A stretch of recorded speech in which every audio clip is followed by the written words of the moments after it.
ভারতের পশ্চিমবঙ্গে বন্যা পরিস্থিতির জন্য নেপালকে এক হাত নিলেন মুখ্যমন্ত্রী মমতা বন্দ্যোপাধ্যায়। রোববার মমতা এক বিমানবন্দরে দাঁড়িয়ে উত্তরবঙ্গের বন্যা পরিস্থিতির জন্য নেপালের কোশি নদীর পানিকে দায়ী করেছেন। ভারতীয় একাধিক সংবাদ মাধ্যমের খবরে বলা হয়েছে, পশ্চিমবঙ্গের জলপাইগুড়ির বহু এলাকা পানিবন্দী, নদী তীরবর্তী জায়গার ঘরবাড়ি পানির নিচে। ত্রাণ শিবিরে আশ্রয় নিয়েছেন বহু মানুষ। সেই সঙ্গে আগামী কয়েকদিনের বৃষ্টির পূর্বাভাস রয়েছে, ফলে পরিস্থিতি আরও খারাপ হওয়ার আশঙ্কা রয়েছে। এমন পরিস্থিতিতে মমতা বলেছেন, কোশি নদীর পানিতে উত্তরবঙ্গের বহু এলাকা ডুবেছে। সেই পানি বিহার দিয়ে বাংলায় প্রবেশ করেছে।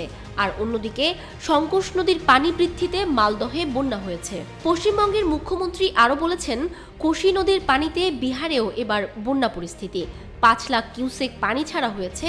আর বিহার হয়ে এ রাজ্যে উত্তরের দিকটায় পানি ঢুকেছে। দক্ষিণ দিনাজপুরেও বন্যা হতে পারে, সতর্ক থাকতে হবে।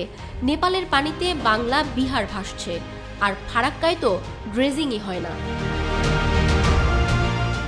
এছাড়া কেন্দ্রীয় সরকারের সমালোচনা করে মমতা বলেন, গত 20 বছর ধরে ফারাক্কায় কোনো ড্রেজিং হয় না, এর দায়িত্ব কেন্দ্রীয় সরকারের। আগে ওরা 120 কিলোমিটার দেখভাল করত, এখন সেখানে মাত্র 20 কিলোমিটার দেখভাল করে।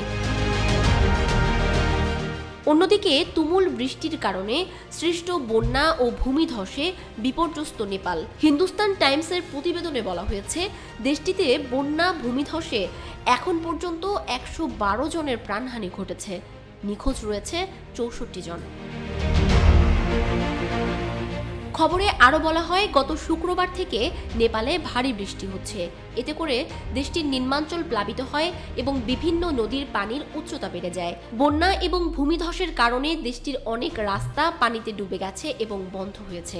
ভূমিধসের কারণে অন্তত 8টি রাস্তা ব্লক হয়ে আছে। অনেকে বাড়ির ছাদে আটকা পড়ে আছেন। দেশটির আবহাওয়া ব্যুরো কাঠমান্ডু পোস্টকে বলেছে, রাজধানীতে 24 ঘন্টায় রেকর্ড বৃষ্টি হয়েছে। 1970 সালের পর এটি সর্বোচ্চ বৃষ্টিপাত। শনিবার সকাল পর্যন্ত গত 24 ঘন্টায় কাঠমান্ডুতে রেকর্ড 240 কিলোমিটার বৃষ্টি হয়েছে। এছাড়া রাজধানীর কিছু অংশে 322 মিলিমিটার বৃষ্টিপাত হয়েছে।